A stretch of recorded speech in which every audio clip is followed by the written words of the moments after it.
Ok, je termine là pour le système multilatéral. Maintenant, je vais parler comment ce accès qui plus ou moins devrait être libre pour tout le monde est de plus en plus restreint par la propriété intellectuelle.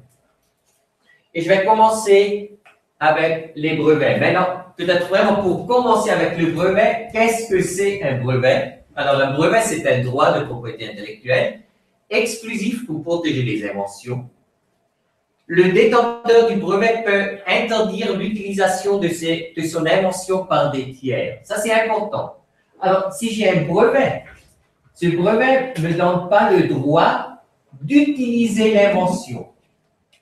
Je peux avoir un brevet sur un OGM en Suisse, mais quand même, je n'ai pas le droit d'utiliser ces OGM parce qu'en Suisse, on a ce moratoire. Le droit que je reçois avec un brevet, c'est seulement d'exclure les autres d'utiliser mon invention. Pour recevoir un brevet, le brevet, ça doit être nouveau, ça doit être inventif et ça doit avoir une application industrielle. Il faut avoir un sens. On ne peut pas breveter quelque chose qui est seulement beau, par exemple. Et naturellement, ce brevet est seulement valable dans le pays où ce brevet est octroyé. Ça, c'est très important parce que peut-être vous allez lire des grands cas de brevets aux États-Unis. Alors, même si quelque chose est breveté aux États-Unis, moi, je suis totalement libre de l'utiliser en Suisse, en Europe et partout où ce brevet n'est pas valable. Alors, il faut avoir un brevet dans chaque pays pour interdire aux gens d'utiliser l'invention. L'autre système de propriété intellectuelle sur les semences, c'est le certificat d'obtention végétale. C'est aussi un droit de propriété intellectuelle, mais là, toujours et seulement pour une variété. Alors, par exemple, si je suis le semencier qui a développé Nicolas, la pomme de terre, moi, je peux avoir un COV, un certificat d'obtention végétale, pour cette variété. Pour recevoir un COV, ma variété doit être nouvelle, distincte, homogène et stable. Et après, moi, j'ai le monopole pour commercialiser cette variété.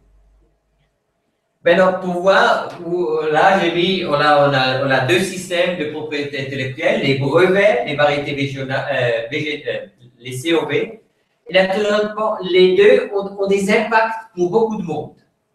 On a d'abord l'impact pour les semenciers, pour les obtenteurs. Avec les brevets, un grand impact, c'est si j'utilise une plante brevetée, je n'ai pas le droit de créer des nouveaux plantes, des nouvelles variétés qui tombent sous le brevet, ou si je le fais, je dois payer des licences. Naturellement, les deux ont un grand impact sur les agriculteurs.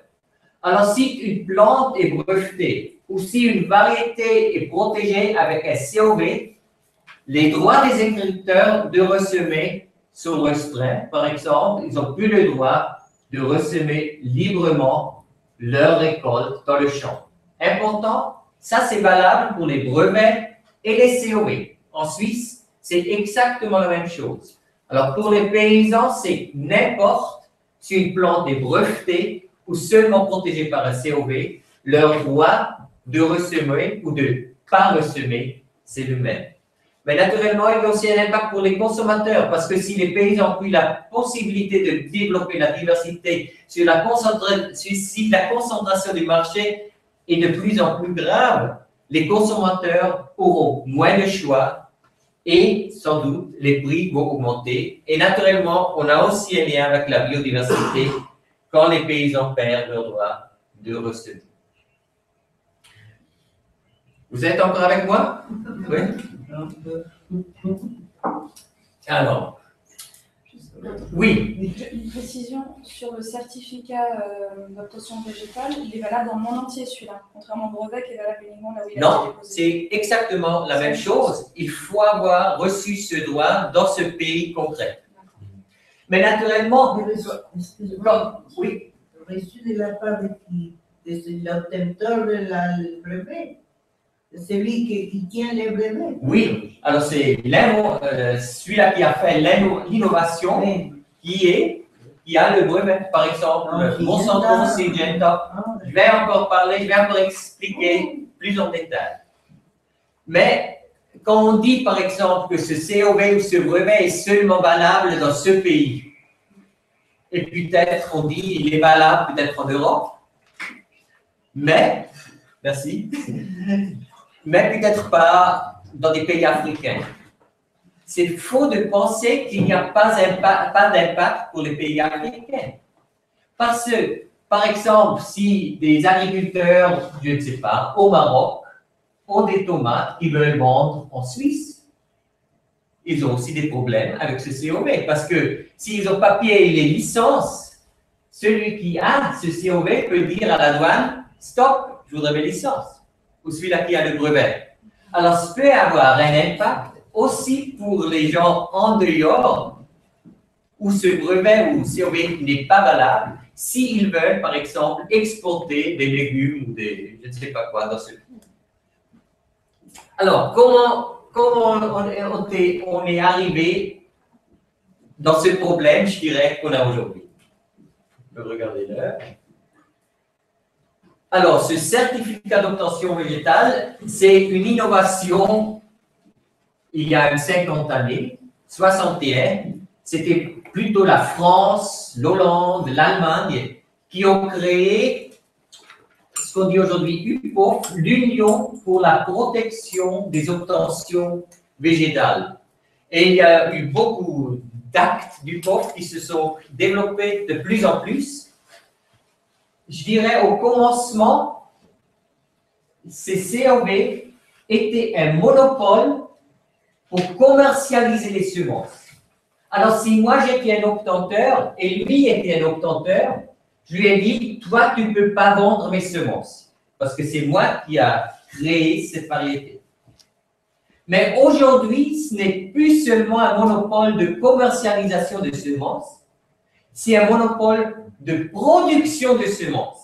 Ça veut dire que ce n'est pas seulement un problème entre les semenciers, comme c'était peut-être le cas avec ce COV il y a une trentaine d'années. Aujourd'hui, on a aussi un impact pour tous les producteurs, dit pour tous les paysans qui n'ont plus le droit d'utiliser librement les semences protégées par un COV. Là, on devient un peu légal, mais seulement pour dire, ça c'est le texte de cet acte de l'Union de la protection des obtentions végétales. Et ça dit que, alors, normalement, les paysans n'ont pas le droit de ressemer. Mais il y a une exception facultative que, par exemple, la Suisse ou les pays européens ont utilisée. Et ça veut dire qu'on peut, dans les limites raisonnables et sous réserve de la sauvegarde des intérêts légitimes de l'obtenteur, restreindre le droit de l'obtenteur à l'écart de toute variété afin de permettre aux agriculteurs d'utiliser à des fins de reproduction ou de multiplication sur leur propre exploitation le produit de la récolte qu'ils ont obtenu par la mise en culture sur leur propre exploitation de la variété protégée. C'est très légal. Qu'est-ce que ça veut dire?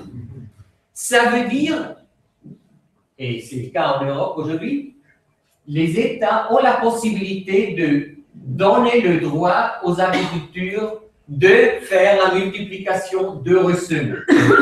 Mais, en rouge, ils peuvent seulement faire ça dans les limites raisonnables et sous réserve de la sauvegarde des intérêts légitimes de l'obtenteur. Et, comme c'est maintenant fait en Europe, ça veut dire, vous pouvez ressemer, mais si vous le faites, il faut payer pour sauvegarder l'intérêt de l'obtenteur. Et après, ils disent, mais vous pouvez seulement utiliser les semences qui viennent de votre propre exploitation. Qu'est-ce que ça veut dire? Ça veut dire Si, par exemple, moi, j'ai gardé quelques semences de ma ferme, je ne peux plus les changer et donner à un autre paysan que lui, il utilise sur sa ferme, parce que c'est plus sur ma propre exploitation. Alors, ce droit des COV, par principe, il interdit tout échange de semences entre les paysans. Tout échange de semences protégées, il faut dire, protégées par un COV. Et après, ils disent,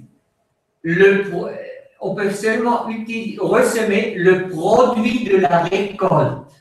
Alors, qu'est-ce que ça veut dire, le produit de la récolte? Par exemple, avec le blé, c'est bien clair.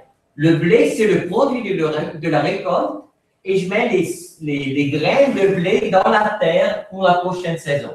La même chose avec la pomme de terre. Là, j'utilise le produit de la récolte.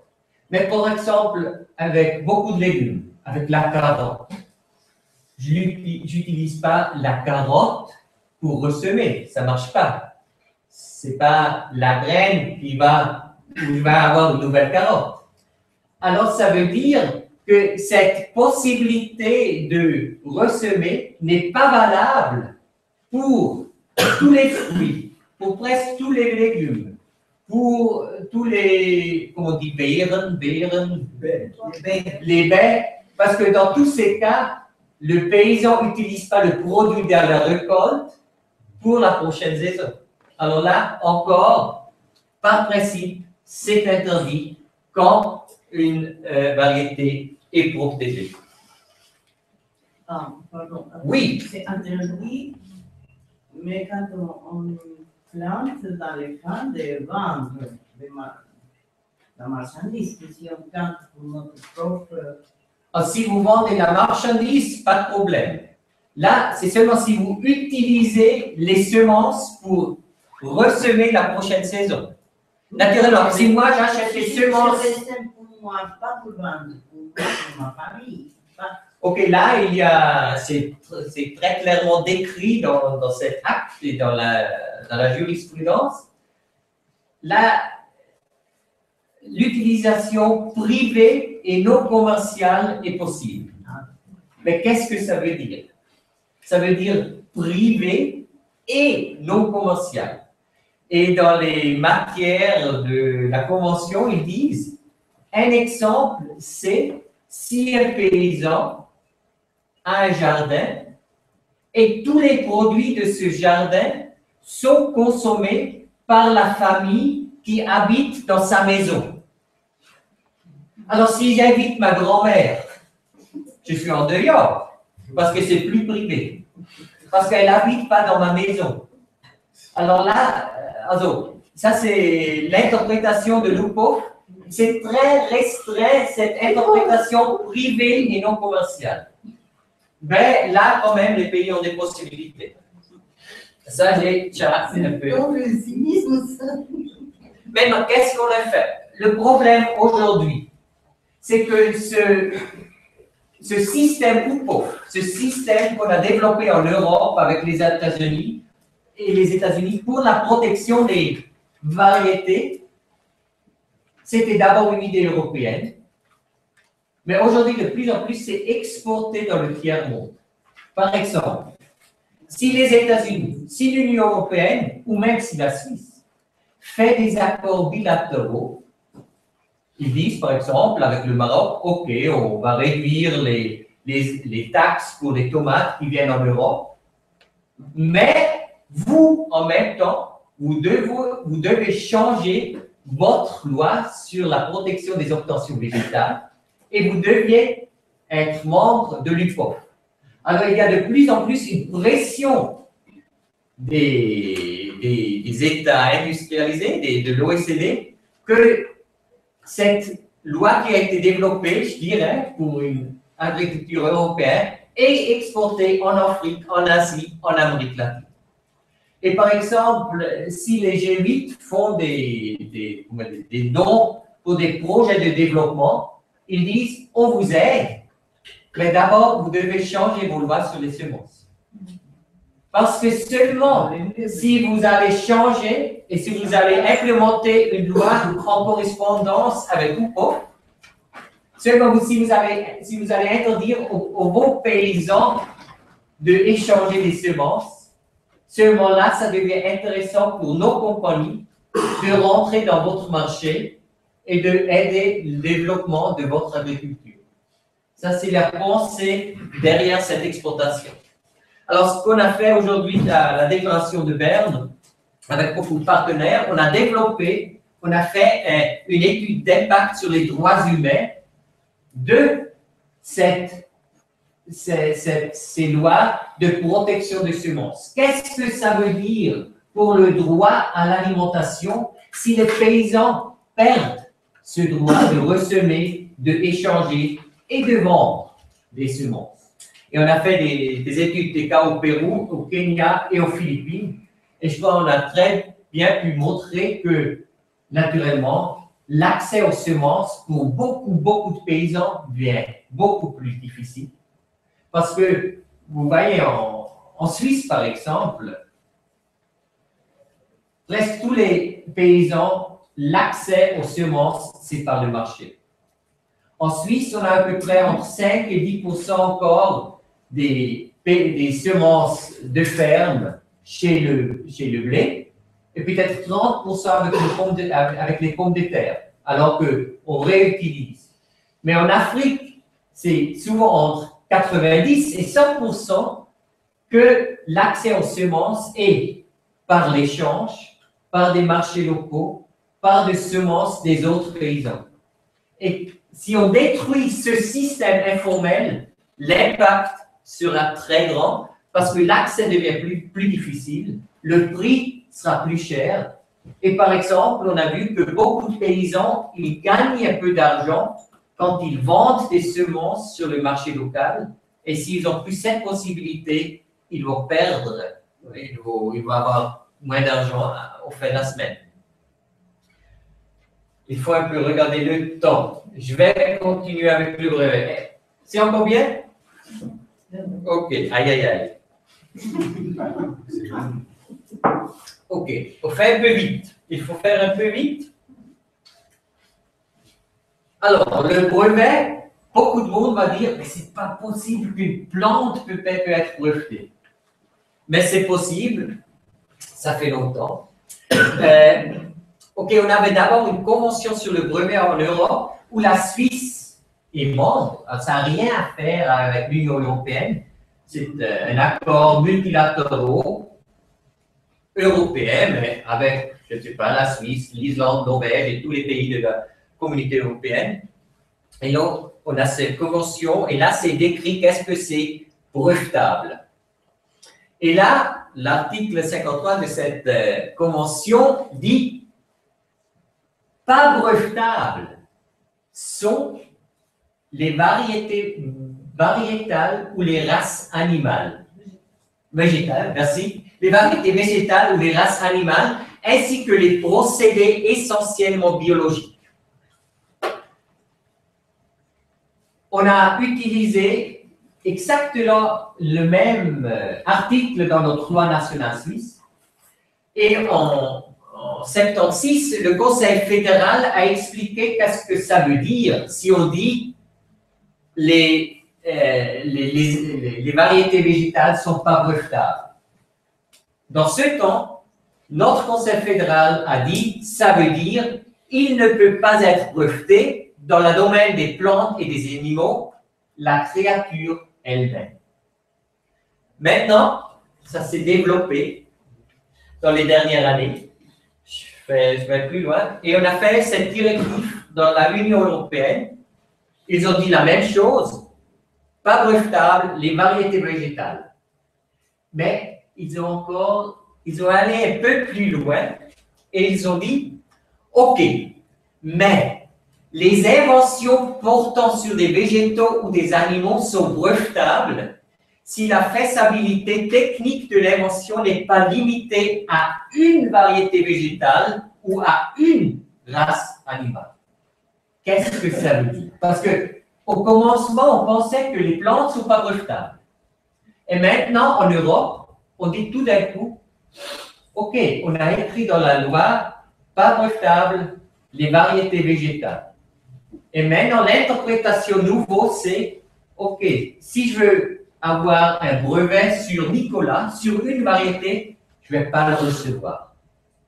Mais si, par exemple, j'ai un brevet sur une résistance de plantes contre des insectes, cette résistance, je la peux mettre dans une centaine de variétés.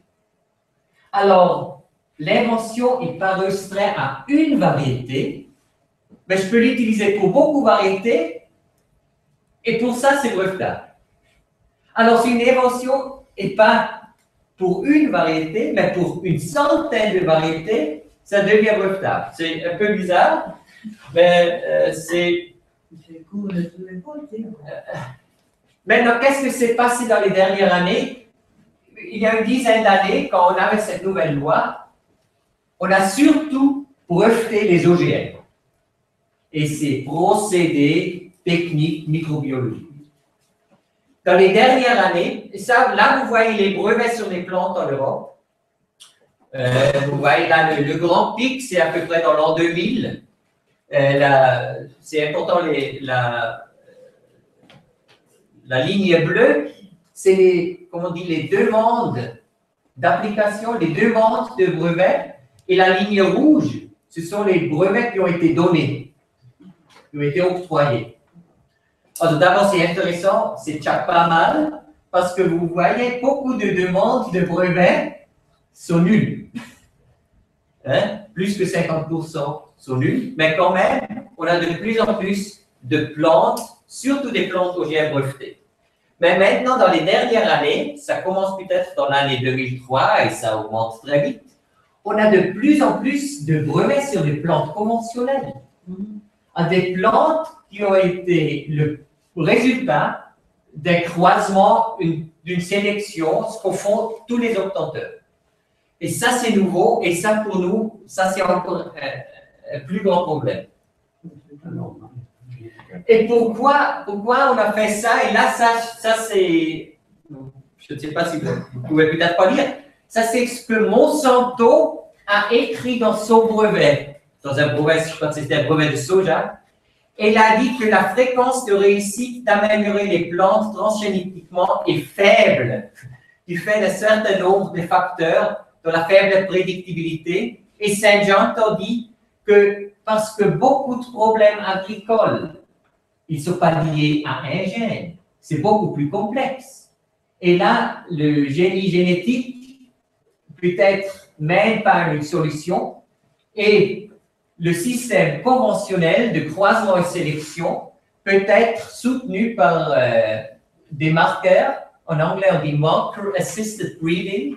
Alors, l'obtention avec l'aide des marqueurs, qui est toujours encore un croisement et une sélection, disons, normale, ça, il semble être beaucoup plus intéressant pour trouver des solutions pour des problèmes agricoles aujourd'hui que le génie génétique. Et pour ça, un grand intérêt de ces compagnies, c'est que ces produits de l'obtention conventionnelle devraient être brevetables.